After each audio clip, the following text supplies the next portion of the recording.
Bhatti chicken shop ਤੋਂ ਲਈ ਆ ਮੱਛੀ 2 ਕਿਲੋ ਮੱਛੀ ਵਿੱਚੋਂ ਮੈਨੂੰ ਮੱਛੀ ਮਿਲੀ ਆ ਬਣਾਈ ਦੀ 130 ਗ੍ਰਾਮ 1 ਕਿਲੋ 130 ਗ੍ਰਾਮ ਜਦ ਕਿ ਬੜਾ ਵੀ ਗੰਦ ਨਿਕਲੇ ਤੇ ਇਹਦੇ ਚੋਂ ਪਾ ਦੀ ਤੇ ਪਾ ਤੋਂ ਕੋਈ ਸਟਾਕੀ ਉੱਤੇ ਲਾ ਇੰਨੀ ਮੱਛੀ ਮੈਨੂੰ ਕੱਢ ਦਿੱਤੀ ਆ ਇਹਨਾਂ ਨੇ।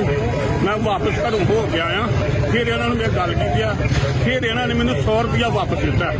ਹਾਲਾਂਕਿ ਇਸ ਤੋਂ ਇਲਾਵਾ ਵੀ ਜ਼ਿਆਦਾ ਬੰਦੇ 100 ਰੁਪਇਆ ਵੀ ਮੇਰਾ ਬਣਦਾ ਨਹੀਂ, ਇਹਨਾਂ ਕੋਲ ਲੈਣਾ ਬਣਦਾ ਹੀ ਨਹੀਂ ਸੀ ਕਿਉਂਕਿ ਮੇਰਾ ਇਸੇ ਤਰ੍ਹਾਂ ਹੀ ਬਣਦਾ ਜਿਸ ਤਰ੍ਹਾਂ ਮੈਂ ਬਿਆਨ ਦੇ ਰਿਹਾ। ਲਿਹਾਜ਼ਾ ਇਹਨਾਂ ਦੇ ਉੱਤੇ ਇਸ ਚੀਜ਼ ਦਾ ਇਹਦਾ ਦਾ ਕੰਡਾ ਠੀਕ ਨਹੀਂ ਹੈ। 400 ਗ੍ਰਾਮ ਦੇ ਉੱਤੇ ਇਹਨਾਂ ਦਾ ਕੰਡਾ ਚੱਲਿਆ ਦਾ, ਹੁਣੇ ਜਾ ਕੇ ਦੇਖੋ ਚੈੱਕ ਕਰੋ ਕੰਡਾ ਇਹਨਾਂ ਦਾ ਚੱਲਿਆ ਦਾ 400 ਗ੍ਰਾਮ। ਤੁਸੀਂ ਮੌਕਾ ਤੇ ਹੁਣੇ ਚੈੱਕ ਕਰੋ।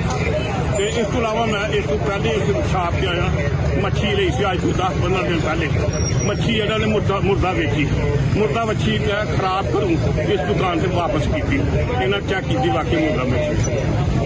ਐਸੇ ਲੋਕਾਂ ਦੇ ਉੱਤੇ ਇਹਨਾਂ ਦੇ ਕਾਨੂੰਨੀ ਕਾਰਵਾਈ ਕਰਨੀ ਚਾਹੀਦੀ ਹੈ ਔਰ ਇਹਨਾਂ ਨੂੰ ਪਕੜ ਕਰ ਹੋਣੀ ਚਾਹੀਦੀ, ਐਸੀ ਹੋਣੀ ਚਾਹੀਦੀ, ਬੰਦ ਹੋਣੀ ਚਾਹੀਦੀ।